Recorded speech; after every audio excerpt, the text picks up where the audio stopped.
ನಮಸ್ತೆ, ನಾನಿವತ್ತು ಆಮ್ ಪನ್ನ ಮಾಡ್ತಾಯಿದ್ದೀನಿ. ಇದನ್ನು ನೀವು ಮಾಡಿ ಫ್ರಿಜ್ಜಲ್ಲಿ ಇಟ್ಕೊಂಡ್ರೆ 3 ತಿಂಗಳವರೆಗೂ ಉಪಯೋಗ ಮಾಡ್ಕೋಬೋದು, ಹಾಳಾಗೋದಿಲ್ಲ. ಈಗ ಅದನ್ನು ನಾನು ಮಾಡಿ ತೋರಿಸ್ತಾ ಇದ್ದೀನಿ. ಇನ್ಸ್ಟಂಟಾಗಿ ಕೂಡ ಮಾಡ್ತಾರೆ ಆಮ್ ಪನ್ನನ, ಬಟ್ ಇದನ್ನು ನೀವು ಹಾಳಾಗದೇ ಇರೋ ಥರ ಹೇಗೆ ಮಾಡೋದಂತ ತೋರಿಸ್ತಾ ಇದ್ದೀನಿ. ಇದಕ್ಕೆ ಬೇಕಾಗಿರೋ ಸಾಮಗ್ರಿಗಳು: ಹಸಿಮೆಣಸಿನಕಾಯಿ, ಸೋಂಪು, ಜೀರಿಗೆ, ಹಸಿ ಶುಂಠಿ, ನಿಂಬೆಹಣ್ಣು, ಹಸಿ ಮಾವಿನಕಾಯಿ. ನಾನಿಲ್ಲಿ 3 ಮಾವಿನಕಾಯಿನ ತೊಗೊಂಡಿದ್ದೀನಿ. ಉಪ್ಪು, ಸಕ್ಕರೆ, ಕಾಲಾ ನಮಕ್. ಇಲ್ಲಿ ಮಾವಿನಕಾಯಿನ ಮೊದಲಿಗೆ ನಾನು ತೊಳೆದು ಇದು ಸಿಪ್ಪೆನ ಎಲ್ಲ ನೀಟಾಗಿ ತಗೊಂಡ್ಬಿಡಬೇಕು. ಕೆಲವ್ರು ಏನು ಮಾಡ್ತಾರೆ, ಮಾವಿನಕಾಯಿ ಸಿಪ್ಪೆ ತೆಗೆಯೋದಿಲ್ಲ, ಡೈರೆಕ್ಟಾಗಿ ಕುಕ್ಕರಲ್ಲಿನೇ ಹಾಕೊಂಡ್ಬಿಡ್ತಾರೆ. ಇನ್ನು ಕೆಲವೊಬ್ರು ಈ ರೀತಿ ಮಾಡ್ಕೋತಾರೆ. ನಾನಿಲ್ಲಿ ಸಿಪ್ಪೆ ತೆಗೆದು ಕುಕ್ಕರಲ್ಲಿನೇ ಹಾಕೋತಾ ಇದ್ದೀನಿ. ನಿಮಗೆ ಯಾವ ರೀತಿ ಅನುಕೂಲ ಆಗುತ್ತೋ ಅದನ್ನು ನೋಡಿಕೊಂಡು ನೀವು ಮಾಡ್ಕೋಬೋದು, ಎರಡೂ ಕೂಡ ನಡೆಯುತ್ತೆ. ಆದಷ್ಟು ಮಾವಿನಕಾಯಿನ ಹಸಿನೇ ಯೂಸ್ ಮಾಡಿ.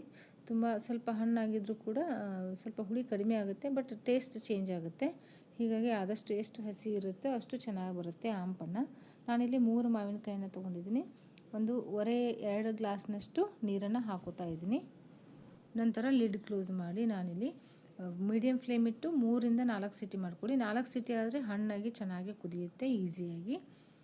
ಈಗ ನಾನು ಒಂದು ಸೈಡ್ ಏನು ಮಾಡ್ತೀನಿ, ಇದು 4 ಸಿಟಿ ಆಗುವಷ್ಟರಲ್ಲಿ ನಾನು ಮಸಾಲೆನ ಫ್ರೈ ಮಾಡ್ಕೊತೀನಿ. ಮಸಾಲೆ ಏನು ಜಾಸ್ತಿ ಇರೋದಿಲ್ಲ, ಇದು ತುಂಬಾ ಸಿಂಪಲ್. ನಾನಿಲ್ಲಿ ಸೋಂಪು ಮತ್ತು ಜೀರಿಗೆ ಎರಡನ್ನೂ ಫ್ರೈ ಮಾಡ್ಕೊತೀನಿ. ಒಬ್ಬೊಬ್ರು ಏನು ಮಾಡ್ತಾರೆ, ಸೋಂಪು ಫ್ರೈ ಮಾಡ್ಕೋದಿಲ್ಲ, ಹಾಗೆ ಹಸಿದನ್ನು ಹಾಕ್ತಾರೆ.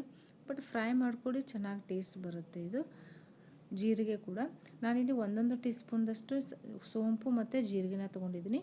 ಕ್ವಾಂಟಿಟಿ ನೋಡಿಕೊಂಡು ನೀವು ಮಾಡ್ಕೋಬೇಕಾಗತ್ತೆ. ಮಾವಿನಕಾಯಿ ಜಾಸ್ತಿ ಆದಷ್ಟು ಇವೆರಡನ್ನು ಕೂಡ ನೀವು ಜಾಸ್ತಿನೇ ತೊಗೋಬೇಕಾಗತ್ತೆ.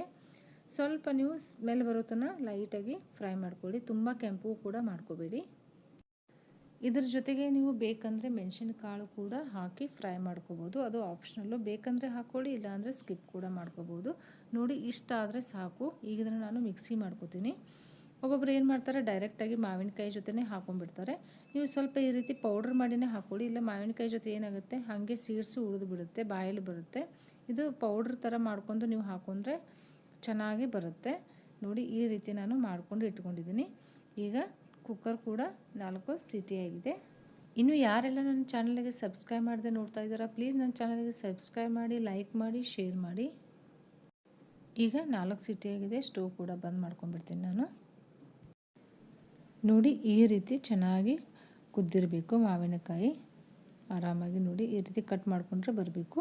ಈಗ ಇದು ತಣ್ಣಗಾದ ಮೇಲೆ ನಾನು ಕಟ್ ಮಾಡಿ ಮಿಕ್ಸರ್ಗೆ ಹಾಕೋತಾ ಇದ್ದೀನಿ. ಪೂರ್ತಿಯಾಗಿ ಎಲ್ಲನೂ ನೀಟಾಗಿ ಕಟ್ ಮಾಡಿ ಹಾಕೊಂಡ್ಬಿಡಿ. ಎಲ್ಲ ಮಾವಿನಕಾಯಿನೂ ಪೂರ್ತಿಯಾಗಿ ಕಟ್ ಮಾಡಿ ಮಿಕ್ಸರಲ್ಲಿ ಹಾಕೊಳ್ಳಿ. ಸ್ವಲ್ಪ ನೀರನ್ನು ಹಾಕೋಬೇಕಾಗುತ್ತೆ. ನೀವು ಕುಕ್ಕರಲ್ಲಿ ಹಾಕ್ಕೊಂಡಿರ್ತೀರಲ್ಲ, ಅದೇ ನೀರನ್ನು ಇದಕ್ಕೆ ಹಾಕಿ ನುಣ್ಣಗೆ ಪೇಸ್ಟ್ ಮಾಡ್ಕೋಬೇಕಾಗತ್ತೆ. ನಾನಿಲ್ಲಿ ಹಸಿ ಮೆಣಸಿನಕಾಯಿ, ಹಸಿ ಶುಂಠಿನ ಹಾಕಿ ಮಿಕ್ಸಿ ಮಾಡೋದನ್ನು ಮರ್ತಿದ್ದೆ. ಹೀಗಾಗಿ ನಾನಿಲ್ಲಿ ಹಸಿ ಶುಂಠಿ, ಹಸಿ ಮೆಣಸಿನಕಾಯಿ ಹಾಕಿ ಮತ್ತೆ ಮಿಕ್ಸರನ್ನು ಮಾಡ್ಕೋತಾ ಇದ್ದೀನಿ. ಖಾರ ಜಾಸ್ತಿ ಬೇಕನ್ನೋರು 2 ಹಸಿ ಮೆಣಸಿನಕಾಯಿ ಹಾಕ್ಕೊಳ್ಳಿ, ನಡೆಯುತ್ತೆ. ಖಾರ ಜಾಸ್ತಿ ಇದ್ದರೆ ಸ್ವಲ್ಪ ಟೇಸ್ಟ್ ಚೆನ್ನಾಗಿ ಬರುತ್ತೆ ಇದು. ಇದಕ್ಕೆ ಸ್ವಲ್ಪ ನಾನಿಲ್ಲಿ ಕಾಲಾ ನಮಕ್, ಮಿಕ್ಸರ್ ಮಾಡ್ಕೊಂಡಿರುವಂಥ ಸೋಂಪು ಪೌಡರ್ ಮತ್ತು ಜೀರಿಗೆ ಪೌಡರ್ ಕೂಡ ಇದಕ್ಕೆ ಹಾಕ್ತಾಯಿದ್ದೀನಿ. ಇದು ಕಾಲಾ ನಮಕ್, ಇದು ಅದನ್ನು ಕೂಡ ಹಾಕ್ತಾಯಿದ್ದೀನಿ. ನೋಡ್ಕೊಂಡು ಹಾಕ್ಕೊಳ್ಳಿ, ಉಪ್ಪು ಎಷ್ಟು ಬೇಕೋ ಅಷ್ಟು ನೋಡ್ಕೊಂಡು ಹಾಕ್ಕೊಳ್ಳಿ. ಮತ್ತು ನಾರ್ಮಲ್ ನಮಕ್ ಇರುತ್ತಲ್ಲ, ಅದನ್ನು ಉಪ್ಪು ಕೂಡ ಹಾಕ್ಕೋಬೇಕಾಗತ್ತೆ. ಹಾಕ್ಕೊಂಡು ನೀವು ನುಣ್ಣಗೆ ಪೇಸ್ಟ್ ಮಾಡಿಕೊಂಡ್ರೆ ಆಯಿತು. ಇದು ರೆಡಿ ಆಗಿಬಿಡುತ್ತೆ ಇದು. ಈಗ ನಾವು ಪಾಕನ ರೆಡಿ ಮಾಡ್ಕೋಬೇಕಾಗತ್ತೆ. ಈಗ ಸಕ್ಕರೆ ಪಾಕನ ರೆಡಿ ಮಾಡ್ಕೊಳ್ಳೋಣ. ನಾನಿಲ್ಲಿ 3 ಮಾವಿನಕಾಯಿಗೆ 1 ಕಪ್ಪಿನಷ್ಟು ಸಕ್ಕರೆನ ತೊಗೊಂಡಿದ್ದೀನಿ. ನೀವು ಮಾವಿನಕಾಯಿ ಜಾಸ್ತಿ ತೊಗೊಂಡಷ್ಟು ಸಕ್ಕರೆ ಕೂಡ ಜಾಸ್ತಿ ತೊಗೋಬೇಕಾಗತ್ತೆ. ಇಲ್ಲಾಂದರೆ ಕಡಿಮೆ ತೊಗೊಳಿದ್ರೆ ಕಡಿಮೆ ಹಾಕೊಂಡ್ಬಿಡಿ. 2 ಮಾವಿನಕಾಯಿಗೆ ಅರ್ಧ ಕಪ್ಪಿನಷ್ಟು ಸಕ್ಕರೆ ಹಾಕೋಬೇಕಾಗತ್ತೆ. ಸಕ್ಕರೆ ಹಾಕ್ಕೊಂಡು ಸಕ್ಕರೆ ತೊಯ್ಯುವಷ್ಟು ಮಾತ್ರ ನೀರು ಹಾಕ್ಕೊಂಡು ಪಾಕ ಮಾಡ್ಕೋಬೇಕಾಗತ್ತೆ. ನಾವು ರವೆ ಉಂಡೆಗೆಲ್ಲ ಪಾಕ ಮಾಡ್ಕೋತೀವಲ್ಲ, ಆ ರೀತಿ 2 ಎಳೆ ಪಾಕನ ಮಾಡ್ಕೋಬೇಕಾಗತ್ತೆ. ನೋಡಿ, ಚೆನ್ನಾಗಿ ಕುದಿಬೇಕಿದು. ಇದು ಕುದ್ದ ಮೇಲೆ ನಾನಿಲ್ಲಿ ಸ್ವಲ್ಪ ನಿಂಬೆಹಣ್ಣನ್ನು ಹಾಕ್ತಾಯಿದ್ದೀನಿ. ನಿಂಬೆಹಣ್ಣನ್ನು ಯಾಕೆ ಹಾಕ್ತಾಯಿದ್ದೀನಿ ಅಂದರೆ ಇದನ್ನು 3 ತಿಂಗಳವರೆಗೂ ಇಡಬೇಕಾಗತ್ತಲ್ಲ, ಆವಾಗ ಏನಾಗುತ್ತೆ, ಸಕ್ಕರೆ ಸೈಡ್ಗೆ ಬಾಟಲಲ್ಲೆಲ್ಲ ಗಟ್ಟಿಯಾಗಿ ಅಂಟ್ಕೊಂಡ್ಬಿಡುತ್ತೆ. ಕ್ರಿಸ್ಟಲ್ ಅಂತಾರಲ್ಲ, ಆ ರೀತಿ. ಅದಾಗಬಾರ್ದು ಅಂದರೆ ಸ್ವಲ್ಪ ನೀವು ಇಲ್ಲಿ ನಿಂಬೆಹಣ್ಣನ್ನು ಹಾಕೊಂಡ್ಬಿಡಿ. ಈಗ ನಾನು ಮಿಕ್ಸಿ ಮಾಡ್ಕೊಂಡಿದ್ದನ್ನು ಇಲ್ಲಿ ಸೋಸ್ಕೋತಾ ಇದ್ದೀನಿ. ಪಾಕ ಕೂಡ ರೆಡಿಯಾಗಿದೆ. ಈಗ ಇದನ್ನು ನಿಧಾನಕ್ಕೆ ಸೋಸ್ಕೊಂಡ್ಬಿಡಿ. ಇದರಲ್ಲಿ ನಾವು ಜೀರಿಗೆ, ಸೋಂಪೆಲ್ಲ ಹಾಕಿರ್ತೀವಲ್ಲ, ಬಾಯಲ್ಲಿ ಸಿಗಬಾರ್ದು ಅಂಥೇಳಿ ಸ್ವಲ್ಪ ಸೋಸ್ಕೊಂಡ್ಬಿಡ್ಬೇಕಾಗತ್ತೆ. ಹಸಿಮೆಣ್ಸಿಕಾಯಿ ಬೀಜ ಎಲ್ಲ ಇರುತ್ತಲ್ಲ, ಅದು ಮೇಲೆ ಕೂಡುತ್ತೆ. ಈ ರೀತಿ ಹಾಕ್ಕೊಂಡು ನೀಟಾಗಿ ನೀವು ತೆಗ್ಕೋಬೇಕಾಗತ್ತೆ. ಈಗಿದು ಸೋಸ್ಕೊಂಡಿದ್ದಾಯಿತು. ಈಗ ಇದನ್ನು ನಾನು ತಗೊಂಡ್ಬಿಡ್ತೀನಿ.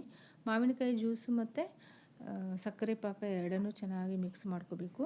ಒಂದು ಕುದಿ ಬರಬೇಕು, ಅಲ್ಲಿ ತನಕ ನೀವು ಚೆನ್ನಾಗಿ ಮಿಕ್ಸ್ ಮಾಡ್ಕೋಬೇಕಾಗುತ್ತೆ ಮೀಡಿಯಮ್ ಫ್ಲೇಮಲ್ಲಿ ಇಟ್ಕೊಂಡು. ಈಗ ಇದಕ್ಕೆ ನೀವು ಕಲರ್ ಬೇಕಂದರೆ ಗ್ರೀನ್ ಕಲರ್ ಕೂಡ ಹಾಕೋಬೋದು. ನಾನಿಲ್ಲಿ ಕಲರ್ ಏನು ಮಿಕ್ಸ್ ಮಾಡ್ತಾ ಇಲ್ಲ. ನೀವು ಇದು ಆಪ್ಷನಲ್ಲು, ಬೇಕಂದರೆ ಹಾಕ್ಕೊಳ್ಳಿ, ಬೇಡ ಅಂದರೆ ಸ್ಕಿಪ್ ಮಾಡ್ಕೊಳ್ಳಿ. ನೋಡಿ ಈ ರೀತಿ ಚೆನ್ನಾಗಿ ಮಿಕ್ಸ್ ಆಗಬೇಕಿದು. ಇದಕ್ಕೆ ನೀವು ಉಪ್ಪು ಕಡಿಮೆ ಇದ್ದರೂ ಕೂಡ ಉಪ್ಪನ್ನು ಸೇರಿಸ್ಕೋಬೋದು, ನಡೆಯುತ್ತೆ. ನೋಡಿ ಈಗ ಇದು ಕುದೀತಾ ಇದೆ. ಈಗ ನಾನು ಸ್ಟವ್ ಬಂದ್ ಮಾಡ್ಕೊಂಡ್ಬಿಡ್ತೀನಿ. ಇದು ಪೂರ್ತಿಯಾಗಿ ತಣ್ಣಗಾಗಬೇಕು. ತಣ್ಣಗಾದ್ಮೇಲೂ ಕೂಡ ಇದು ಸ್ವಲ್ಪ ಗಟ್ಟಿಯಾಗಿ ಆಗುತ್ತೆ. ನೋಡಿ ಪೂರ್ತಿಯಾಗಿ ತಣ್ಣಗಾದ್ಮೇಲೆ ನೀವು ಬಾಟಲಲ್ಲಿ ಹಾಕಿ ಫ್ರಿಜ್ಜಲ್ಲಿ ಇಟ್ಕೊಂಡ್ಬಿಡಿ. ಇಲ್ಲಾಂದರೆ ಸ್ವಲ್ಪ ಬೆಚ್ಚಗಿದ್ದಾಗ ನೀವು ಹಾಕೊಂಡ್ರೂ ಕೂಡ ಬೇಗನೆ ಕೆಟ್ಟು ಹೋಗ್ಬಿಡುತ್ತೆ. ನೋಡಿ ಈಗ ಇದು ತಣ್ಣಗೆ ಕೂಡ ಆಗಿದೆ ಮತ್ತು ಗಟ್ಟಿ ಕೂಡ ಆಗಿದೆ. ನಾನೀಗ ಇದನ್ನೇ ಗ್ಲಾಸ್ಗೆ ಸರ್ವ್ ಮಾಡ್ತೀನಿ. ನಾನು ಮೊದಲಿಗೆ ಗ್ಲಾಸಿಗೆ ಏನು ಮಾಡ್ತೀನಿ, ಸ್ವಲ್ಪ ನಿಂಬೆಹಣ್ಣನ್ನು ಹಚ್ಚಿ ಈ ರೀತಿ ಉಪ್ಪು ಮತ್ತು ಖಾರ ಇರುತ್ತಲ್ಲ ಅದಕ್ಕೆ ಗ್ಲಾಸನ್ನು ಉಲ್ಟಾ ಮಾಡಿ ಸ್ವಲ್ಪ ಈ ರೀತಿ ತಿರುಗಿಸ್ಕೊಂಡ್ಬಿಟ್ರೆ ಅಂಟ್ಕೊಂಡ್ಬಿಡುತ್ತೆ, ನೀಟಾಗಿ ಚೆನ್ನಾಗಿ ಡೆಕೋರೇಟ್ ಆಗುತ್ತೆ. ಈ ರೀತಿ ಮಾಡ್ಕೊಂಡ್ಬಿಡಿ. ಗ್ಲಾಸ್ಗೆ ನಾನು ಸಣ್ಣ ಸ್ಪೂನಿಂದ ಒಂದು 5 ಸ್ಪೂನ್ದಷ್ಟು ಆಂಪಣ್ಣನ್ನು ಹಾಕ್ತಾಯಿದ್ದೀನಿ. ಅದಾದಮೇಲೆ ಪುದೀನ ಎಲೆ ಇರುತ್ತಲ್ಲ ಅದನ್ನು ಸ್ವಲ್ಪ ಕಟ್ ಮಾಡಿ ಇದರಲ್ಲಿ ಹಾಕ್ತಾಯಿದ್ದೀನಿ. ಟೇಸ್ಟ್ ಚೆನ್ನಾಗಿ ಬರುತ್ತೆ ಅಂತ ಹೇಳಿ ಫ್ರೆಶ್ ಪುದೀನ ಎಲೆ ಇರುತ್ತಲ್ಲ ಅದನ್ನು ಹಾಕೋಬೇಕು. ಆಮೇಲೆ ನೀವು ಐಸ್ ಕ್ಯೂಬ್ ಹಾಕಿ ಸ್ವಲ್ಪ ಕೋಲ್ಡ್ ವಾಟರ್ ಹಾಕಿ ಮಿಕ್ಸ್ ಮಾಡಿಕೊಂಡ್ರೆ ಆಂಪಣ್ಣ ರೆಡಿನೇ ಆಗಿಬಿಡುತ್ತೆ. ಇದನ್ನು ನೀವು ಮಾಡಿ ಇಟ್ಕೊಂಡ್ಬಿಟ್ರೆ 3 ತಿಂಗಳವರೆಗೂ ಕೆಡೋದಿಲ್ಲ, ಆರಾಮಾಗಿ ನೀವು ಯೂಸ್ ಮಾಡ್ಕೋಬೋದು. ಗೆಸ್ಟ್ದು ಬಂದಾಗ ನೀವು ಪಟಾಪಟ್ ಅಂತ 5 ನಿಮಿಷದಲ್ಲಿ ನೀವು ಸರ್ವ್ ಕೂಡ ಮಾಡ್ಬೋದು. ತುಂಬ ಡಿಫ್ರೆಂಟಾಗಿರುತ್ತೆ, ತುಂಬ ರುಚಿಯಾಗಿ ಕೂಡ ಇರುತ್ತೆ. ನಾನು ಬಾಕಿ ಎಲ್ಲ ಏನು ಮಾಡ್ತೀನಿ, ಗ್ಲಾಸ್ ಬಾಟಲಲ್ಲಿ ಹಾಕಿ ಫ್ರಿಜ್ಜಲ್ಲಿ ಇಟ್ಕೊಂಡ್ಬಿಡ್ತೀನಿ. ಇಷ್ಟ ಆದರೆ ಆಂಪಣ್ಣ ರೆಡಿನೇ ಆಗಿಬಿಡುತ್ತೆ. ತುಂಬಾ ಚೆನ್ನಾಗಿರುತ್ತೆ. ಒಂದು ಸರಿ ನೀವು ಟ್ರೈ ಮಾಡಿ ನೋಡಿ. ಈ ವಿಡಿಯೋ ಇಷ್ಟವಾಗಿದ್ದರೆ ನಿಮಗೆ ಒಂದು ಲೈಕ್ ಮಾಡಿ, ಶೇರ್ ಮಾಡಿ. ಇನ್ನೂ ಸಬ್ಸ್ಕ್ರೈಬ್ ಮಾಡದೆ ನೋಡ್ತಾ ಇದ್ದರೆ ಪ್ಲೀಸ್ ನನ್ನ ಚಾನಲ್ಗೆ ಸಬ್ಸ್ಕ್ರೈಬ್ ಮಾಡ್ಕೊಳ್ಳಿ.